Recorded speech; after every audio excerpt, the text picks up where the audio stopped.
आपण पाहत आहात नाशिक खबर न्यूज, जनतेचे हक्काचे व्यासपीठ।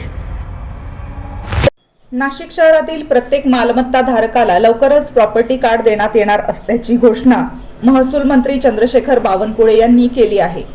आडगाव येथे आयोजित छत्रपती शिवाजी महाराज महाराजस्व समाधान शिबिरच्या उद्घाटन प्रसंगी ते बोलत होते। यावेळी आमदार राहुल ढिकले, विभागीय आयुक्त डॉक्टर प्रवीण गेडाम, जिल्हाधिकारी आयुष प्रसाद यांच्यासह अनेक अधिकारी उपस्थित होते। मंत्री बावनकुळे म्हणाले की 1 जानेवारी 2011 पूर्वी सरकारी जागेवर वास्तव्यास असलेल्या नागरिकांना प्रॉपर्टी कार्ड देण्याचा निर्णय घेण्यात आला आहे। यामुळे मालकी हक्क स्पष्ट होऊन बँक कर्ज व शासकीय योजनांचा लाभ घेणे सोपे होणार आहे। तसेच वन डिस्ट्रिक्ट वन रजिस्ट्रेशन संकल्पनेमुळे नागरिकांना जिल्ह्यात कुठेही मालमत्ता नोंदणी करता येणार आहे। नागरिकांची कामे गाव पातळीवरच पूर्ण व्हावीत हा शासनाचा प्रयत्न असल्याचे त्यांनी सांगितले। या शिबिरांच्या माध्यमातून विविध दाखले, 7/12 उतारे आणि शासकीय योजनांचे लाभ नागरिकांना थेट देण्यात येणार असून प्रशासन नागरिकांच्या दारी पोहोचत असल्याचे चित्र पाहायला मिळत आहे।